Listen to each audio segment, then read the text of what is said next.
ಎಲ್ಲರಿಗೂ ನಮಸ್ಕಾರ. Blogs with ಅನುಷಾಗೆ ಸ್ವಾಗತ. ಇವತ್ತಿನ ವಿಡಿಯೋದಲ್ಲಿ ನಾನು ನಿಮಗೆ ವಾಷಿಂಗ್ ಮೆಷಿನ್ನ ಹೇಗೆ ಯೂಸ್ ಮಾಡೋದು ಆ್ಯಂಡ್ ವಾಷಿಂಗ್ ಮೆಷಿನ್ ಬಗ್ಗೆ ಕೆಲವೊಂದು ವಿಷಯಗಳನ್ನು ನಿಮ್ಮ ಜೊತೆ ಶೇರ್ ಮಾಡ್ತಾ ಇದ್ದೀನಿ. ಈ ಎಲ್ಲ ವಿಷಯಗಳು ನಾನು ವಾಷಿಂಗ್ ಮೆಷಿನ್ ತೊಗೊಳ್ಬೇಕಾದ್ರೆ ರಿಸರ್ಚ್ ಮಾಡಿ ತಿಳ್ಕೊಂಡಿರೋ ಅಂಥ ವಿಷಯಗಳು. ಸೊ ಇದರಿಂದ ಕೆಲವ್ರಿಗೆ ಹೆಲ್ಪ್ ಆಗ್ಬೋದು ಅನ್ನೋದಕ್ಕೋಸ್ಕರ ನಾನು ಈ ವಿಡಿಯೋನ ಮಾಡ್ತಾ ಇದ್ದೀನಿ. ಆ್ಯಂಡ್ ತುಂಬ ಜನ ನನಗೆ ಕಮೆಂಟ್ ಸೆಕ್ಷನಲ್ಲಿ ಕೂಡ ಕೇಳಿದರು ವಾಷಿಂಗ್ ಮೆಷಿನ್ನ ಹೇಗೆ ನಾವು ಬಟ್ಟೆ ಒಗೆಯೋದಕ್ಕೆ ಯೂಸ್ ಮಾಡೋದು ಅಂತ ತಿಳಿಸ್ಕೊಡಿ ಅಂತ. ಹಾಗಾಗಿ ನಾನು ಈ ವಿಡಿಯೋನ ಮಾಡ್ತಾ ಇದ್ದೀನಿ.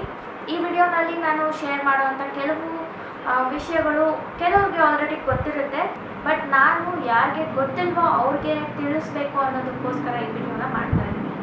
ಸೊ ಈ ವಿಡಿಯೋನ ಸ್ಟಾರ್ಟ್ ಮಾಡೋದಕ್ಕಿಂತ ಮುಂಚೆ ನೀವಿನ್ನೂ ನನ್ನ ಚಾನಲ್ನ ಸಬ್ಸ್ಕ್ರೈಬ್ ಮಾಡ್ಕೊಂಡಿಲ್ಲ ಅಂದರೆ ಪ್ಲೀಸ್ ಸಬ್ಸ್ಕ್ರೈಬ್ ಮಾಡ್ಕೊಳ್ಳಿ ಆ್ಯಂಡ್ ಪಕ್ಕದಲ್ಲೇ ಕಾಣುವ ಬೆಲ್ ಐಕಾನ್ನ ಪ್ರೆಸ್ ಮಾಡಿ. ಸೊ ಬನ್ನಿ ಇವತ್ತಿನ ವಿಡಿಯೋನ ಸ್ಟಾರ್ಟ್ ಮಾಡೋಣ. ವಾಷಿಂಗ್ ಮೆಷಿನ್ ಬಗ್ಗೆ ಹೇಳಬೇಕು ಅಂದರೆ ನಿಮ್ಮೆಲ್ಲರಿಗೂ ಗೊತ್ತೇ ಇರುತ್ತೆ, ವಾಷಿಂಗ್ ಮೆಷಿನ್ನಲ್ಲಿ 2 ಟೈಪ್ಸ್ ಇರುತ್ತೆ ಅಂತ. ಒಂದು ಟಾಪ್ ಲೋಡ್ ಆ್ಯಂಡ್ ಇನ್ನೊಂದು ಫ್ರಂಟ್ ಲೋಡ್. ಸೊ ನಾನು 2 ಟೈಪ್ ಆಫ್ ವಾಷಿಂಗ್ ಮೆಷಿನ್ಸ್ನ ಕೂಡ ಯೂಸ್ ಮಾಡಿದ್ದೀನಿ. ನನ್ನ ಹೌಸ್ ಟೂರ್ ವಿಡಿಯೋ ನೀವು ಚೆಕ್ ಮಾಡಿದರೆ ಅದರಲ್ಲಿ ನೀವು ನೋಡಿರ್ಬೋದು.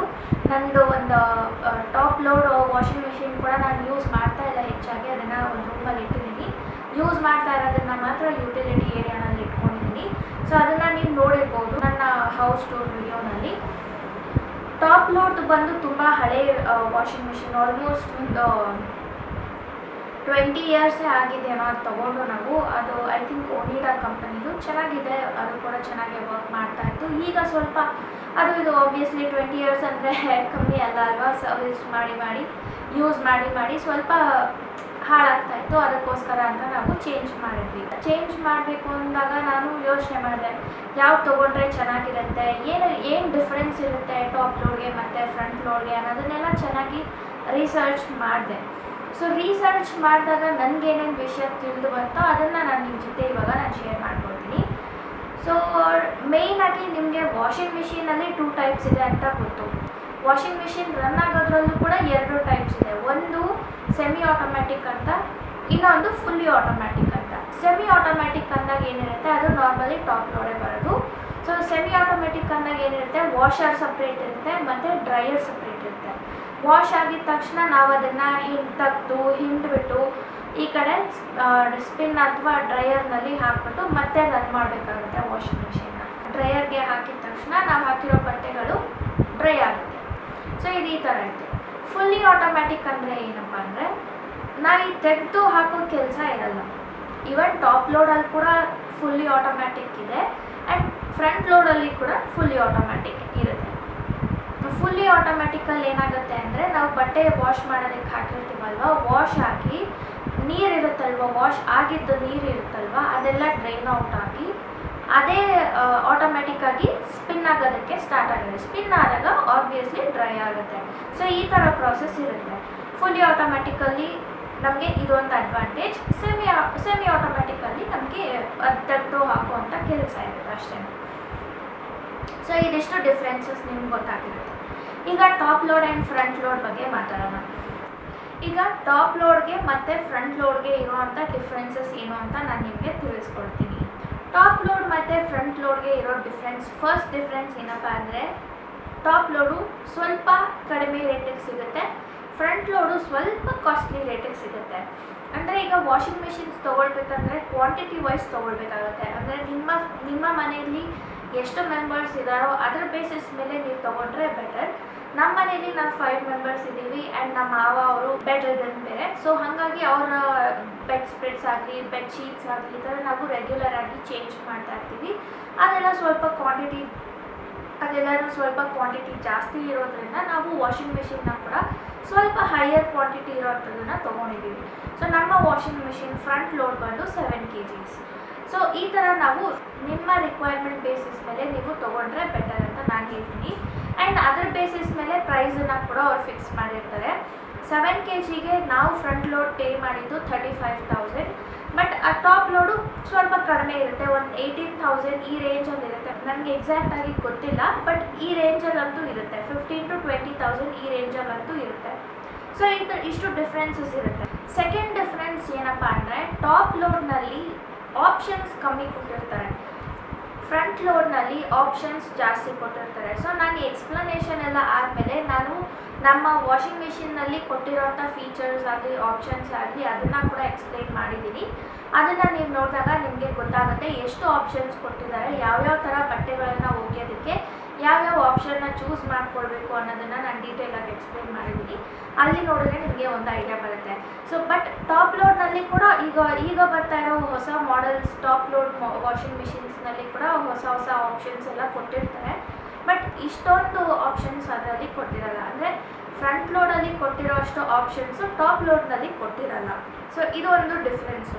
ಥರ್ಡ್ ಡಿಫ್ರೆನ್ಸ್ ಏನಪ್ಪ ಅಂದರೆ ಟಾಪ್ ಲೋಡ್ ವಾಷಿಂಗ್ ಮಿಷಿನ್ ತೊಗೊಂಡಾಗ ನಮಗೆ ನೀರು, ಎಲೆಕ್ಟ್ರಿಸಿಟಿ ಇದೆಲ್ಲನೂ ಜಾಸ್ತಿ ಕನ್ಸ್ಯೂಮ್ ಆಗುತ್ತೆ. ಬಟ್ ಫ್ರಂಟ್ ಲೋಡ್ನಲ್ಲಿ ನೀರು ಮತ್ತು ಎಲೆಕ್ಟ್ರಿಸಿಟಿ ಕಡಿಮೆ ಯೂಸ್ ಆಗುತ್ತೆ. ಇದನ್ನು ನಾನು 2 ವಾಷಿಂಗ್ ಮಿಷಿನ್ ಯೂಸ್ ಮಾಡಿರೋದ್ರಿಂದ ನನಗೂ ಡಿಫ್ರೆನ್ಸ್ ಗೊತ್ತಾಯಿತು. ನನಗೆ ಟಾಪ್ ಲೋಡ್ ಯೂಸ್ ಮಾಡ್ತಿದ್ದಾಗ ಅದು ಡ್ರಮ್ ಇಷ್ಟು ದೊಡ್ಡದಿತ್ತು ಅಂದರೆ ಇದರಲ್ಲಿ 3/4 ಭಾಗ ಅಷ್ಟಾದರೂ ನೀರು ತುಂಬಿಸ್ಕೊಳ್ತಾ ಇತ್ತು. ನಾನು ಹೈ ಸೆಟ್ಟಿಂಗ್ನಲ್ಲಿ ಇಟ್ಟಿದ್ದೆ, ಅಂದರೆ ಹೆವಿ ಸೆಟ್ಟಿಂಗ್ಸ್ನಲ್ಲಿ ಇಟ್ಟಿದ್ದಾಗ ಫುಲ್ 1/4 ಡ್ರಮ್ ಅಷ್ಟಾದರೂ ನೀರನ್ನ ಕನ್ಸ್ಯೂಮ್ ಮಾಡ್ಕೊಳ್ತಾ ಇತ್ತು. ನಾನು ಎಷ್ಟು ಬಟ್ಟೆ ಹಾಕಿರ್ತೀನೋ ಒಗೆಯೋದಕ್ಕೆ ಅದ್ರ ಬೇಸಿಸ್ ಮೇಲೆ. ಬಟ್ ಅದೇ ಬಟ್ಟೆಗಳನ್ನು ನಾನು ಫ್ರಂಟ್ ಲೋಡಲ್ಲಿ ಹಾಕಿದಾಗ ಸ್ವಲ್ಪ ನಾನು ಇಷ್ಟು 3/4 ಭಾಗದಷ್ಟು ಡ್ರಮ್ಮಲ್ಲಿ ನೀರು ತೊಗೊಳ್ತಾ ಇತ್ತು ಅಂತ ಹೇಳಿದಲ್ವಾ, ಅದರಲ್ಲಿ 1/4 ಭಾಗ ಅಷ್ಟು ಫ್ರಂಟ್ ಲೋಡ್ ಯೂಸ್ ಮಾಡುತ್ತೆ. ಆ್ಯಂಡ್ ಮೋರ್ ಓವರ್ ಟಾಪ್ ಲೋಡ್ನಲ್ಲಿ ಎನರ್ಜಿ ಅಂದರೆ ಎಲೆಕ್ಟ್ರಿಸಿಟಿ ಕನ್ಸ್ಯೂಮ್ ಆಗೋದು ಹೇಗೆ ಅಂದರೆ ಟಾಪ್ ಲೋಡ್ನಲ್ಲಿ ಡ್ರಮ್ ಈ ಥರ ಸುತ್ತುತ್ತೆ, ಬಟ್ ಫ್ರಂಟ್ ಲೋಡ್ನಲ್ಲಿ ಈ ಥರ ಸುತ್ತುತ್ತೆ, ಆಯಿತಾ. ಆ್ಯಂಡ್ ಈ ಥರ ಸುತ್ತಿದಾಗ ಪವರ್ ಜಾಸ್ತಿ ಕನ್ಸ್ಯೂಮ್ ಆಗುತ್ತೆ, ಯಾಕಂದರೆ ನೀರಿನ ವೆಯ್ಟು ಎಲ್ಲನೂ ಕೆಳಗಡೆ ಇರುತ್ತೆ. ಆ್ಯಂಡ್ ಇದು ಹೀಗೆ ಸುತ್ತೋದ್ರಿಂದ ರನ್ ಆಗೋದಕ್ಕೆ ಮೋಟರ್ ಜಾಸ್ತಿ ಎಫರ್ಟ್ ಹಾಕಬೇಕಾಗುತ್ತೆ. ಸೊ ಎಫರ್ಟ್ ಹಾಕಬೇಕು ಅಂದರೆ ಎಲೆಕ್ಟ್ರಿಸಿಟಿ ಕನ್ಸ್ಯೂಮ್ ಆಗೇ ಆಗುತ್ತೆ ಅಲ್ವಾ. ಬಟ್ ಟಾಪ್ ಲೋಡ್ ಹಾಗಲ್ಲ, ಈ ಥರ ಸುತ್ತೋದ್ರಿಂದ ಆ ನೀರೂ ಕಡಿಮೆ ತೊಗೊಳುತ್ತೆ ಆ್ಯಂಡ್ ಈಸಿಯಾಗಿ ಸುತ್ತುತ್ತೆ. ಬಟ್ಟೆಗಳೆಲ್ಲ ಬಂದು ಇಲ್ಲೇ ಕೂರುತ್ತೆ ಆ್ಯಂಡ್ ಮತ್ತೆ ಅದು ಹಂಗೆ ರನ್ ಆಗ್ತಾ ಹೋಗುತ್ತೆ. ಈ ಥರ ಇದ್ದಾಗ ಎಲೆಕ್ಟ್ರಿಸಿಟಿ ಜಾಸ್ತಿ ಕನ್ಸ್ಯೂಮ್ ಆಗಲ್ಲ. ಆ್ಯಂಡ್ ಇನ್ನೂ ಒಂದು ಡಿಫ್ರೆನ್ಸ್ ಏನಪ್ಪ ಅಂದರೆ ಟಾಪ್ ಲೋಡ್ನಲ್ಲಿ ಬಟ್ಟೆಗಳು ಒಂದಕ್ಕೊಂದು ಸುತ್ಕೊಂಡಿರುತ್ತೆ. ನಿಮಗೂ ಕೂಡ ನೀವೇನಾದರೂ top load washing machines use ಮಾಡಿದರೆ ನಿಮಗೂ ಎಕ್ಸ್ಪೀರಿಯೆನ್ಸ್ ಆಗಿರುತ್ತೆ. ನಾನು ಟಾಪ್ ಲೋಡ್ ಯೂಸ್ ಮಾಡಿದಾಗ ನನಗೆ ಅದು ಎಕ್ಸ್ಪೀರಿಯೆನ್ಸ್ ಆಗಿತ್ತು. ಆ್ಯಂಡ್ ಒಂದಕ್ಕೊಂದು ಅಂಟ್ಕೊಂಡಿರೋದ್ರಿಂದ ಅಷ್ಟು ಕ್ಲೀನಾಗಿ ಸೋಪ್ ಹೋಗೋದು ಈ ಥರ ಎಲ್ಲ ಆಗ್ತಾ ಇರಲಿಲ್ಲ. ವೈಟ್ ಪ್ಯಾಚಸ್ ಎಲ್ಲ ಆಗ್ತಾಯಿತ್ತು, ಈ ಥರ ಪ್ರಾಬ್ಲಮ್ಸ್ ಆಗ್ತಿತ್ತು. ಬಟ್ ಫ್ರಂಟ್ ಲೋಡ್ನಲ್ಲಿ ಈ ಥರ ತಿರುಗೋದ್ರಿಂದ ಬಟ್ಟೆಗಳು ಒಂದಕ್ಕೊಂದು ಅಂಟ್ಕೊಳ್ಳಲ್ಲ. ನಾನು ಅದು ಕೂಡ ಅಬ್ಸರ್ವ್ ಮಾಡಿದ್ದೀನಿ, ಒಂದಕ್ಕೊಂದು ಅಂಟ್ಕೊಳ್ಳುತ್ತಾ ಏನು ಅಂತ. ನಿಜವಾಗ್ಲೂ ಒಂದಕ್ಕೊಂದು ಅಂಟ್ಕೊಳ್ಳಲ್ಲ ಆ್ಯಂಡ್ ಬಿಡಿಯಾಗೇ ಇರುತ್ತೆ. ನಾವು ಆರಾಮಾಗಿ ವಾಶ್ ಎಲ್ಲ ಆದಮೇಲೆ ಆರಾಮಾಗಿ ಒಂದೊಂದು ಬಟ್ಟೆನೇ ತೆಗೆದು ನಾವು ಡ್ರೈ ಆಗೋದಕ್ಕೆ ಹಾಕ್ಬೋದು, ಆ ಥರ ಇರುತ್ತೆ. ಆ್ಯಂಡ್ ಈ ಥರ ಸಪ್ರೇಟಾಗಿ ತಿರುಗೋದ್ರಿಂದ ನೀಟಾಗಿ ವಾಶ್ ಆಗುತ್ತೆ, ವೈಟ್ ಪ್ಯಾಚಸ್ ಆಗಲ್ಲ. ಈ ಥರ ಇದು ಒಂದು ಡಿಫ್ರೆನ್ಸ್. ಲಾಸ್ಟ್ ಡಿಫ್ರೆನ್ಸ್ ಏನಪ್ಪ ಅಂದರೆ ಟಾಪ್ ಲೋಡ್ ಸ್ವಲ್ಪ ನಾಯ್ಸ್ ಜಾಸ್ತಿ ಮಾಡುತ್ತೆ. ತಿರುಗಬೇಕಾದ್ರೆ ನಾನು ಆಲ್ರೆಡಿ ಹೇಳಿದೆ, ತಿರುಗಬೇಕಾದ್ರೆ ಮೋಟರ್ ಎಫರ್ಟ್ ಜಾಸ್ತಿ ಹಾಕಬೇಕು. ಜಾಸ್ತಿ ಹಾಕಿದಾಗ ಎಲೆಕ್ಟ್ರಿಸಿಟಿ ಕನ್ಸ್ಯೂಮ್ ಆಗುತ್ತೆ. ಅದ್ರ ಜೊತೆಲಿ ನಾಯ್ಸ್ ಕೂಡ ಜಾಸ್ತಿ ಬರುತ್ತೆ. ಬಟ್ ಫ್ರಂಟ್ ಲೋಡ್ನಲ್ಲಿ ಅಷ್ಟೊಂದು ನಾಯ್ಸ್ ಬರಲ್ಲ. ಸ್ಪಿನ್ ಆದಾಗ ಕೂಡ ಅಷ್ಟು ನಾಯ್ಸ್ ಬರಲ್ಲ. ನಂದು ಟಾಪ್ ಲೋಡ್ ತುಂಬಾ ನಾಯ್ಸ್ ಆಗ್ತಾಯಿತ್ತು, ಬಟ್ ಇದರಲ್ಲಂತೂ ಫ್ರಂಟ್ ಲೋಡಲ್ಲಂತೂ ನನಗೆ ನಾಯ್ಸ್ ಆಗ್ತಾ ಇಲ್ಲವೇ ಇಲ್ಲ. ಸೊ ನನಗೆ ಬೆಟರ್ ಅಂತ ಅನಿಸಿದ್ದು ಏನಪ್ಪ ಅಂದರೆ ಟಾಪ್ ಲೋಡ್ಗಿಂತ ಫ್ರಂಟ್ ಲೋಡ್ ಬೆಟರ್ ಅಂತ ನನಗೆ ಅನ್ನಿಸ್ತು. ಆ್ಯಂಡ್ ನಾನು ಟಾಪ್ ಲೋಡ್ನ ಬಿಟ್ಟು ಫ್ರಂಟ್ ಲೋಡ್ನ ಪರ್ಚೇಸ್ ಮಾಡಿದೆ. ನಾನು front load washing machine purchase ಮಾಡಿ ಆಲ್ಮೋಸ್ಟ್ ಒಂದು ವರ್ಷದ ಮೇಲಾಯಿತು. ಆ್ಯಂಡ್ ಇದುವರೆಗೂ ನಂಗೆ ಒಂದು ಪ್ರಾಬ್ಲಮ್ಮು ಬಂದಿಲ್ಲ. ಆ್ಯಂಡ್ ಬಟ್ಟೆಗಳು ಕೂಡ ನೀಟಾಗಿ ವಾಶ್ ಆಗ್ತಾ ಇದೆ. ಬಟ್ ಅದಕ್ಕೆ ಸ್ವಲ್ಪ ಮೇಂಟೆನೆನ್ಸ್ ನಾವು ಕ್ಲೀನಾಗಿ ಮಾಡ್ಕೊಂಡು ಹೋಗ್ಬೇಕಾಗುತ್ತೆ. ನಾವು ನೀಟಾಗಿ ಕ್ಲೀನ್ ಮಾಡಿಕೊಂಡು ಮೇಂಟೈನ್ ಮಾಡ್ಕೊಂಡು ಹೋದರೆ ನಮಗೆ ಜಾಸ್ತಿ ದಿನ ಅದು ಏನೂ ಪ್ರಾಬ್ಲಮ್ ಕೊಡಲ್ಲ, ನೀಟಾಗಿ ರನ್ ಹಾಕ್ಕೊಂಡು ಹೋಗುತ್ತೆ. ನಾವು ಮೇಂಟೈನ್ ಮಾಡಿಲ್ಲ ಅಂದರೆ ಪ್ರಾಬ್ಲಮ್ಸ್ ಬರೋದಕ್ಕೆ ಸ್ಟಾರ್ಟ್ ಆಗ್ತಾ ಇರುತ್ತೆ. ವಾಷಿಂಗ್ ಮಿಷಿನ್ ಯೂಸ್ ಮಾಡಬೇಕಾದ್ರೆ ನೀವು ಈ ತಪ್ಪನ್ನು ಮಾಡಲೇಬಾರ್ದು. ಏನು ತಪ್ಪು ಅಂದರೆ ವೈಟ್ ಬಟ್ಟೆ ಮತ್ತು ಕಲರ್ ಬಟ್ಟೆ ಎರಡೂ ಒಟ್ಟಿಗೆ ಹಾಕಿ ಒಗೆಯೋದು. ಈ ತಪ್ಪನ್ನು ಮಾಡಲೇಬಾರ್ದು. ಬಿಕಾಸ್ ಕಲರ್ ಬಟ್ಟೆ ಮತ್ತು ವೈಟ್ ಬಟ್ಟೆ ಎರಡೂ ಒಟ್ಟಿಗೆ ಹಾಕಿದಾಗ ಏನಾಗುತ್ತೆ ಅಂದರೆ ಇನ್ ಕೇಸ್ ನಾವು ಕಲರ್ ಬಟ್ಟೆ ಏನು ಹಾಕಿರ್ತೀವಿ ಅದು ಕಲರ್ ಬಿಟ್ಕೊಂಡಾಗ ವೈಟ್ ಬಟ್ಟೆಗಳಿಗೆ ಅಂಟ್ಕೊಳ್ಳುತ್ತೆ. ಆ್ಯಂಡ್ ಅದನ್ನು ನಾವು ಹೊರಗಡೆ ಹಾಕ್ಕೊಂಡು ಹೋಗೋದಕ್ಕೆ ಆಗಲ್ಲ, ಗಲೀಜಾಗೋಗುತ್ತೆ ಆ್ಯಂಡ್ ಚೆನ್ನಾಗಿ ಕೂಡ ಕಾಣಿಸಲ್ಲ. ಬಟ್ ನಾನು ಇದಕ್ಕಿಂತ ಮುಂಚೆ ವಾಷಿಂಗ್ ಮಿಷಿನಲ್ಲಿ ಬಟ್ಟೆ ಹಾಕೋದನ್ನ ಒಂದು ಬ್ಲಾಗ್ನಲ್ಲಿ ತೋರಿಸಿದ್ದೆ. ಆ ಬ್ಲಾಗ್ನಲ್ಲಿ ನಾನು ಹೇಳಿದ್ದೆ ವೈಟ್ ಬಟ್ಟೆ ನಾನು ಮನೆಗೆ ಹಾಕ್ಕೊಳ್ಳೋದು ಆ್ಯಂಡ್ ಕಲರ್ ಯಾವುದು ಹೋಗಲ್ಲ, ಅದಕ್ಕೋಸ್ಕರ ಒಟ್ಟಿಗೆ ಹಾಕ್ತಾ ಇದ್ದೀನಿ ಅಂತ. ಆ ಥರ ನಿಮಗೆ ಕಾನ್ಫಿಡೆನ್ಸ್ ಇತ್ತು, ಬಟ್ಟೆಗಳಿಗೆ ಏನಾಗಲ್ಲ, ಯಾವುದು ಕಲರ್ ಬಿಡಲ್ಲ ಅನ್ನೋ ಕಾನ್ಫಿಡೆನ್ಸ್ ಇತ್ತು ಅಂದರೆ ನೀವು ಹಾಕ್ಬೋದು. ನಾನು ನಾರ್ಮಲಿ ಹಾಕಲ್ಲ, ನಮ್ಮ ಮನೇಲಿ ಯಾರೂ ವೈಟ್ ಬಟ್ಟೆ ಹೆಚ್ಚಾಗಿ ಯೂಸ್ ಮಾಡಲ್ಲ. ನೀವು ನೋಡಿರ್ಬೋದು ನನ್ನ ಬ್ಲಾಗ್ಸ್ನಲ್ಲಿ ತೀರಾ ಕಡಿಮೆ ನಾನು ವೈಟ್ ಬಟ್ಟೆಗಳನ್ನು ಹಾಕೋದು ಆ್ಯಂಡ್ ವೈಟ್ ಬಟ್ಟೆ ಏನಾದರೂ ಸಪ್ರೇಟಾಗಿತ್ತು ಅಂದರೆ ನಾನು ಒಂದೊಂದು ಸಲ ಕೈಯಲ್ಲೇ ಹೋಗಿಬಿಡ್ತೀನಿ. ಇಲ್ಲ ಅಂದರೆ ಕೆಲವೊಂದು ಸಲ ಕಲರ್ ಹೋಗೋವಂಥದ್ದನ್ನು ಸಪ್ರೇಟಾಗಿಟ್ಟು ಮಿಕ್ಕಿದ ಬಟ್ಟೆಗಳನ್ನೆಲ್ಲ ವೈಟ್ ಬಟ್ಟೆ ಜೊತೆ ಹಾಕ್ಬಿಟ್ಟು ಹೋಗಿದ್ದೀನಿ. ಈ ಥರ ನಾನು ಸ್ವಲ್ಪ ಪ್ರಿಕಾಷನ್ ತೊಗೊಂಡು ಬಟ್ಟೆಗಳನ್ನು ಹೋಗಿದ್ದೀನಿ. ಸೊ ನೀವು ಕೂಡ ಅದನ್ನೇ ಫಾಲೋ ಮಾಡ್ಬೋದು. ಇಲ್ಲ ಬೇಡವೇ ಬೇಡ, ನನಗೆ ರಿಸ್ಕ್ ತೊಗೊಳ್ಳೋದೇ ಬೇಡ ಅಂತ ಇದ್ದರೆ ವೈಟ್ ಬಟ್ಟೆ ಸಪ್ರೇಟಾಗಿ ಒಗೆಯೋದಕ್ಕೆ ಹಾಕಿ ಕಲರ್ ಬಟ್ಟೆಗಳನ್ನು ಸಪ್ರೇಟಾಗಿ ಒಗೆಯೋದಕ್ಕೆ ಹಾಕ್ಬೋದು. ಸೊ ಈ ತಪ್ಪನ್ನು ನೀವು ಡೆಫಿನೆಟಾಗಿ ಮಾಡೋಕ್ಕೆ ಹೋಗಲೇಬೇಡಿ. ಆ್ಯಂಡ್ ಸೆಕೆಂಡ್ ಥಿಂಗ್ ಏನಪ್ಪ ಅಂದರೆ ವಾಷಿಂಗ್ ಮಿಷಿನ್ ತೊಗೊಳ್ಬೇಕಾದ್ರೆ ನಿಮಗೆ ಇನ್ಸ್ಟಾಲ್ ಮಾಡೋಕ್ಕೆ ಬಂದವರು ಎಲ್ಲನೂ ಸಜೆಸ್ಟ್ ಮಾಡ್ತಾರೆ, ನೀವು ಆ ಥರ ಒಂದು ಪಾರ್ಟನ್ನ ಆ್ಯಡ್ ಮಾಡ್ಕೊಳ್ಳಿ ನಿಮ್ಮ ವಾಷಿಂಗ್ ಮಿಷಿನ್ಗೆ.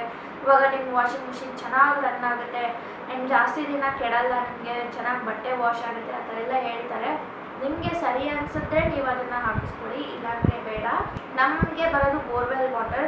ಸೊ ಬೋರ್ವೆಲ್ನಲ್ಲಿ ಸಾಲ್ಟ್ ಕಂಟೆಂಟ್ ಹೆಚ್ಚಾಗಿರೋದ್ರಿಂದ ವಾಷಿಂಗ್ ಮಿಷಿನ್ ಕೆಡೋ ಚಾನ್ಸಸ್ ಜಾಸ್ತಿ ಇರುತ್ತೆ. ಅಂದರೆ ಅದರಲ್ಲೆಲ್ಲ ಡ್ರಮ್ ಸುತ್ತಲೂ ಹಾರ್ಡ್ ಸ್ಕೇಲ್ಸ್ ಅಂತಾರೆ, ಅದೆಲ್ಲ ಕುತ್ಕೊಳ್ತು ಅಂದರೆ ನಮಗೆ ಬಟ್ಟೆ ಕ್ಲೀನಾಗಿ ವಾಶ್ ಆಗೋಲ್ಲ. ಸೊ ಅದಕ್ಕೆ ಒಂದು ಸಾಫ್ಟ್ನರ್ ಕೂಡ ಕೊಡ್ತಾರೆ. ಸಾಫ್ಟ್ನರ್ ಕೂಡ ಸಿಗುತ್ತೆ ಮಾರ್ಕೆಟ್ನಲ್ಲಿ, ಆನ್ಲೈನಲ್ಲಿ ಕೂಡ ಸಿಗುತ್ತೆ. ಅದರ ಪ್ರೈಸ್ ಬಂದು ಐ ಥಿಂಕ್ 1000 ರುಪೀಸ್ ಏನೋ ಹೇಳಿದ್ರು, ಬಟ್ ಆಫರ್ ಮೇಲೆ 800 ರುಪೀಸ್ ಏನೋ ಹೇಳಿದ್ರು. ಬಟ್ ಎಲ್ಲನೂ ಅದೇ ಪ್ರೈಸ್ ರೇಂಜ್ ಇರುತ್ತೋ ಇಲ್ವೋ ನನಗೆ ಗೊತ್ತಿಲ್ಲ, ಬಟ್ ನಮಗೆ ಹೇಳಿದ್ದು 800 ಅಂತ. ಸೊ ಅದನ್ನು ಹಾಕ್ಸಿದ್ರೆ ಹಾರ್ಡ್ದೆಲ್ಲ ಏನಿರುತ್ತೆ ಅದೆಲ್ಲ ಒಂದು ನಮಗೆ ಪ್ಯೂರಿಫೈಯರ್ ಇರುತ್ತಲ್ವ, ನಾರ್ಮಲಿ ನಾವು ಕುಡಿಯೋ ನೀರು ಪ್ಯೂರಿಫೈ ಮಾಡಿ ಬರುತ್ತಲ್ವ, ಸೇಮ್ ಅದೇ ಥರನೇ ಇದು ಚಿಕ್ಕದಾಗಿರುತ್ತೆ. ನೀರು ಹೋಗೋ ಇನ್ಲೆಟ್ ಇರುತ್ತಲ್ವ, ಆ ಪೈಪ್ ಹತ್ರ ಇದನ್ನು ಫಿಕ್ಸ್ ಮಾಡ್ತಾರೆ. ಸೊ ದಟ್ ನೀರು ಅದು ಪ್ಯೂರಿಫೈ ಆಗಿ ಒಳಗಡೆ ವಾಷಿಂಗ್ ಮಿಷಿನ್ಗೆ ಹೋಗಿ ಬಟ್ಟೆಗಳು ವಾಶ್ ಆಗುತ್ತೆ. ಈ ಥರ ಪ್ರೊಸೀಜರ್ ಇರುತ್ತೆ. ಸೊ ಅದು ನಿಮಗೆ ಬೇಕಂದರೆ ನೀವು ಅದನ್ನು ಕೂಡ ಅಟ್ಯಾಚ್ ಮಾಡಿಸ್ಕೊಳ್ಬೋದು. ನಾವಿನ್ನೂ ಮಾಡಿಸಿಲ್ಲ, ಮಾಡಿಸ್ಕೊಳ್ತೀವಿ. ಸೊ ಇದೊಂದು ಟಿಪ್ಪನ್ನು ನಿಮಗೆ ಕೊಡಬೇಕಾಗಿತ್ತು. ನಾನು ಇವತ್ತು ಜಸ್ಟ್ ವಾಷಿಂಗ್ ಮಿಷಿನ್ ಬಗ್ಗೆ ನಿಮಗೆ ತಿಳಿಸ್ಕೊಡ್ತಾ ಇದ್ದೀನಿ ಆ್ಯಂಡ್ ವಾಷಿಂಗ್ ಮಿಷಿನ್ನಲ್ಲಿ ಇರೋವಂಥ ಆಪ್ಷನ್ಸ್ ಬಗ್ಗೆ ಎಕ್ಸ್ಪ್ಲೇನ್ ಮಾಡ್ತಾ ಇದ್ದೀನಿ ಅಷ್ಟೇ. ನೆಕ್ಸ್ಟು ನಾನು ಒಂದು ವಿಡಿಯೋ ಮಾಡ್ತೀನಿ, ಬಿಕಾಸ್ ನಾನು ಇನ್ನು ಸ್ವಲ್ಪ ದಿನ ಆದಮೇಲೆ ವಾಷಿಂಗ್ ಮಿಷಿನ್ನ ಕ್ಲೀನ್ ಮಾಡಬೇಕು. ಯಾವ ಥರ ಕ್ಲೀನ್ ಮಾಡ್ತೀನಿ ಏನು ಅಂತ ನಾನು ಅದ್ರ ಬಗ್ಗೆ ಕೂಡ ವಿಡಿಯೋ ಮಾಡ್ತೀನಿ. ವಿಡಿಯೋ ಮಾಡಬೇಕು ಅಂದರೆ ನನಗೆ ಕಾಮೆಂಟ್ ಸೆಕ್ಷನಲ್ಲಿ ತಿಳಿಸಿ.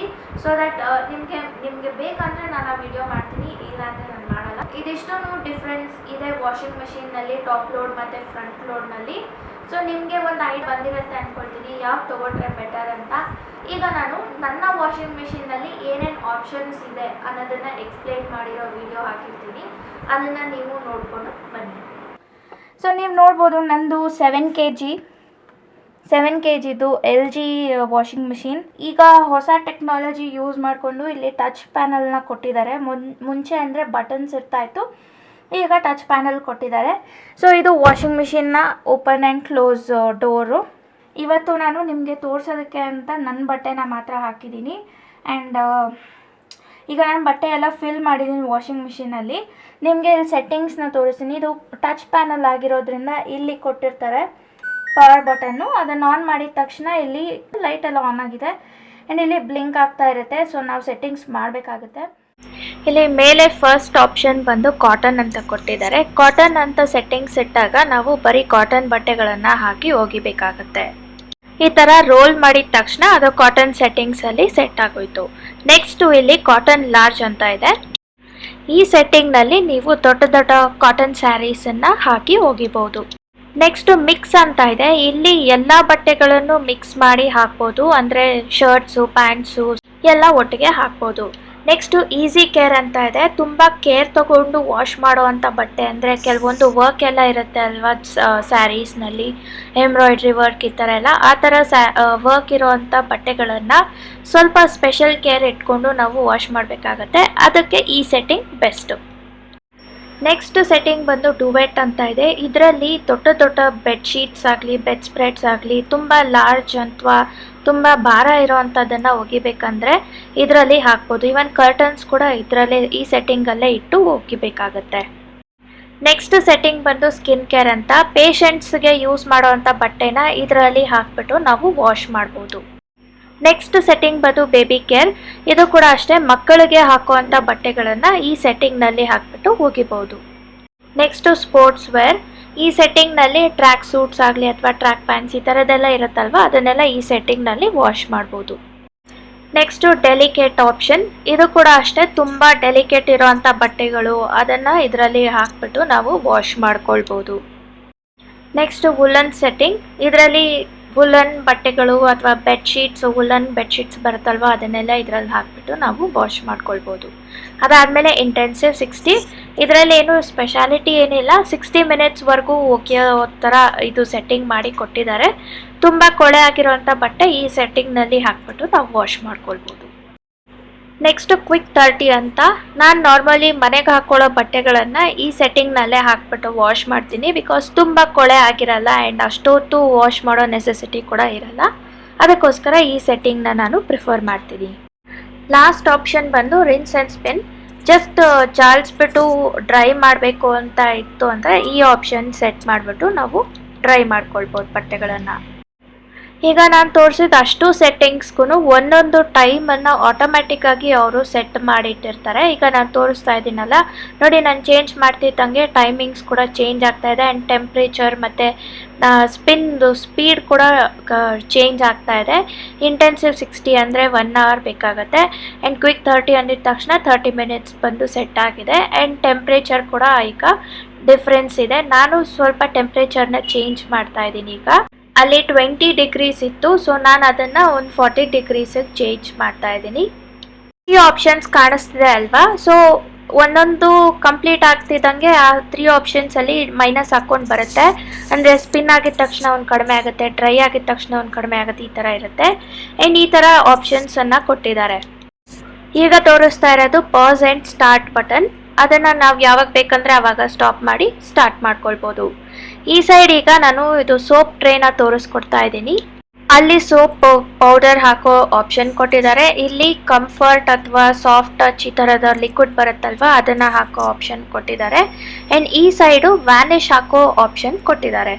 ಸೊ ಇದನ್ನು ನಾನು ವ್ಯಾನಿಷ್ ಎಲ್ಲ ನಾನು ಯೂಸ್ ಮಾಡಲ್ಲ, ಹಾಗಾಗಿ ಅದು ಖಾಲಿ ಇದೆ. ಆ್ಯಂಡ್ ಅಲ್ಲಿ ನಿಮಗೆ ಒಂದು ಬಟನ್ ಟೈಪ್ ಕಾಣಿಸ್ತಾ ಇದೆ ಅಲ್ವಾ, ಅದನ್ನು ಪ್ರೆಸ್ ಮಾಡಿದ್ರೆ ಆ ಟ್ರೇ ಆಚೆ ತೊಗೊಳ್ಬೋದು ಆ್ಯಂಡ್ ಕ್ಲೀನ್ ಮಾಡೋದಕ್ಕೆ ಈಸಿ ಆಗುತ್ತೆ ಅಂದ್ಬಿಟ್ಟು ಆ ಥರ ಆಪ್ಷನ್ ಕೊಟ್ಟಿದ್ದಾರೆ. ಈಗ ನಾನು ಸ್ಟಾರ್ಟ್ ಮಾಡ್ತಾ ಇದ್ದೀನಿ. ಸ್ಟಾರ್ಟ್ ಮಾಡಿದ ತಕ್ಷಣ ಗ್ರೀನ್ ಲೈಟು ಬ್ಲಿಂಕ್ ಆಗೋದು ಸ್ಟಾಪ್ ಆಯಿತು ಆ್ಯಂಡ್ ರೆಡ್ ಲೈಟ್ ಕೂಡ ಬಂತು. ಅದರ ಅರ್ಥ ಡೋರ್ ಲಾಕ್ ಆಗಿದೆ ಅಂತ. ಸೊ ನಾನೀಗ ತೆಗಿಬೇಕಂದ್ರೂ ಅದು ಬರಲ್ಲ. ನಾನೇನಾದರೂ ಡೋರ್ ಓಪನ್ ಮಾಡಬೇಕು ಅಂದರೆ 38 ಮಿನಿಟ್ಸ್ ಆಗೋವರೆಗೂ ನಾನು ವೆಯ್ಟ್ ಮಾಡಬೇಕಾಗತ್ತೆ. ಸೊ ನೋಡಿದ್ರಲ್ಲ, ವಾಷಿಂಗ್ ಮೆಷಿನ್ನ ಯಾವ ಥರ ನೀವು ಪರ್ಚೇಸ್ ಮಾಡ್ಬೋದು, ಯಾವ ಥರ ಆಪ್ಷನ್ಸ್ ಕೊಟ್ಟಿದ್ದಾರೆ, ಯಾವ ಥರ ಆಪ್ಷನ್ಸ್ನ ಯಾವುದಕ್ಕೆ ಯೂಸ್ ಮಾಡಬೇಕು ಅನ್ನೋದನ್ನು ನಿಮಗೆ ತಿಳಿಸ್ಕೊಟ್ಟಿದ್ದೀನಿ. ಆ್ಯಂಡ್ ನಿಮ್ಮೆಲ್ಲರಿಗೂ ಅದು ಹೆಲ್ಪ್ ಆಗಿದೆ ಅಂತ ಅಂದ್ಕೊಂಡಿದ್ದೀನಿ. ಬಿಕಾಸ್ ನನಗೂ ಇದೆಲ್ಲ ಗೊತ್ತಿರಲಿಲ್ಲ. ನಾನು ತೊಗೊಂಡಾಗ ತುಂಬ ರಿಸರ್ಚ್ ಮಾಡಿ ಎಲ್ಲ ಎಷ್ಟೊಂದು ಯೂಟ್ಯೂಬಲ್ಲಿ ಇರೋವಂಥ ವೀಡಿಯೋಸ್ ಎಲ್ಲ ಚೆಕ್ ಮಾಡಿ ಯಾವ್ದು ತೊಗೊಂಡ್ರೆ ಬೆಟರ್ ಅಂತ ಎಲ್ಲ ನೋಡಿ ಆಮೇಲೆ ನಾನು ಪರ್ಚೇಸ್ ಮಾಡಿದ್ದು. ಸೊ ಅದು ಆ ಕಷ್ಟ ನಿಮ್ಗೆ ಆಗಬಾರ್ದು ಅಂದ್ಬಿಟ್ಟು ನಾನು ನಿಮಗೆ ಈ ವಿಡಿಯೋ ಮುಖಾಂತರ ಈ ಡೀಟೇಲ್ಸನ್ನೆಲ್ಲ ಶೇರ್ ಮಾಡಿದ್ದೀನಿ. ಸೊ ನಿಮಗೆ ಇದರಿಂದ ಸ್ವಲ್ಪನಾದರೂ ಯೂಸ್ ಆಗಿದೆ ಅಂತ ಅಂದ್ಕೊಳ್ತೀನಿ. ಯೂಸ್ ಆಗಿದ್ದರೆ ಡೆಫಿನೆಟ್ಲಿ ಈ ವಿಡಿಯೋನ ಲೈಕ್ ಮಾಡಿ ಆ್ಯಂಡ್ ನಿಮ್ಮ ಫ್ಯಾಮಿಲಿ ಆ್ಯಂಡ್ ಫ್ರೆಂಡ್ಸ್ ಜೊತೆ ಶೇರ್ ಮಾಡಿ. ನೀವೇನಾದರೂ ಈ ಚಾನಲ್ನ ಫಸ್ಟ್ ಟೈಮ್ ನೋಡ್ತಾ ಇದ್ದರೆ ಪ್ಲೀಸ್ ಸಬ್ಸ್ಕ್ರೈಬ್ ಮಾಡ್ಕೊಳ್ಳಿ ಆ್ಯಂಡ್ ಪಕ್ಕದಲ್ಲೇ ಕಾಣುವ ಬೆಲ್ ಐಕಾನ್ನ ಪ್ರೆಸ್ ಮಾಡಿ. ಬಿಕಾಸ್ ನಾನು ನೆಕ್ಸ್ಟ್ ಅಪ್ಲೋಡ್ ಮಾಡೋ ವೀಡಿಯೋಸ್ ನೋಟಿಫಿಕೇಷನ್ ನಿಮಗೆ ಬರುತ್ತೆ. ಸೊ ಇದನ್ನು ಹೇಳ್ತಾ ಈ ವಿಡಿಯೋನ ಎಂಡ್ ಮಾಡ್ತಾ ಇದ್ದೀನಿ. ಬಟ್ ಎಂಡ್ ಮಾಡೋದಕ್ಕಿಂತ ಮುಂಚೆ ಕೆಲವೊಂದು ಅನೌನ್ಸ್ಮೆಂಟ್ನ ನಿಮಗೆ ಮಾಡಬೇಕಾಗಿತ್ತು. ಅನುಪಮಾ ರವಿ ಅವರೇ, wish you many more happy returns of the day and God bless you with all the happiness. ಹೀಗೆ ಖುಷಿಯಾಗಿರಿ ಆ್ಯಂಡ್ ದೇವರು ನಿಮಗೆ ಆಯಸ್ಸು, ಆರೋಗ್ಯ, ಐಶ್ವರ್ಯ ಎಲ್ಲ ಕೊಡಲಿ ಅಂತ ಪ್ರೇ ಮಾಡ್ತೀವಿ. ಆ್ಯಂಡ್ ನೆಕ್ಸ್ಟು ಶೋಭಾ ತಮ್ಮಣ್ಣ ಪಾಟೀಲ್ ಅವರ ಮಕ್ಕಳು ಪ್ರಗತಿ, ಪ್ರಣೀತಾ ಆ್ಯಂಡ್ ಸಿದ್ಧಾರ್ಥ್ಗೆ ಹಾಯ್. ಅವರು ಪಾಪ ರಿಕ್ವೆಸ್ಟ್ ಮಾಡ್ಕೊಂಡಿದ್ರು ವ್ಲಾಗ್ನಲ್ಲಿ ಹಾಯ್ ಹೇಳಿ ಅಂತ. ಸೊ ನಾನು ಮೊನ್ನೆ ವ್ಲಾಗ್ನಲ್ಲಿ ನಾನು ಹೇಳೋದಕ್ಕೆ ಮರ್ತೋಗಿತ್ತು, ಹಾಗಾಗಿ ನಾನು so sorry for that. Because ನಾನು ಪ್ರಾಮಿಸ್ ಮಾಡಿದ್ದೆ ಲಾಸ್ಟ್ ವಿಡಿಯೋನಲ್ಲಿ ನಿಮಗೆ ಹಾಯ್ ಹೇಳ್ತೀನಿ ಅಂತ, ಹೇಳೋದಕ್ಕೆ ಮರ್ತೋಗಿತ್ತು. So sorry for that. ಅದಕ್ಕೆ ಈ ವಿಡಿಯೋನಲ್ಲಿ ನಾನು ನಿಮಗೆ ಹಾಯ್ ಹೇಳ್ತಾ ಇದ್ದೀನಿ, ಬೇಜಾರು ಮಾಡ್ಕೊಳ್ಬೇಡಿ. ಇದನ್ನು ಹೇಳ್ತಾ ಇವತ್ತಿನ ವಿಡಿಯೋನ ನಾನು ಎಂಡ್ ಮಾಡ್ತಾ ಇದ್ದೀನಿ. ಸಿಗ್ತೀನಿ ನಾನು ನೆಕ್ಸ್ಟ್ ವ್ಲಾಗ್ನಲ್ಲಿ. ಅಂಟಿಲ್ ದೆನ್ ಬಾಯ್.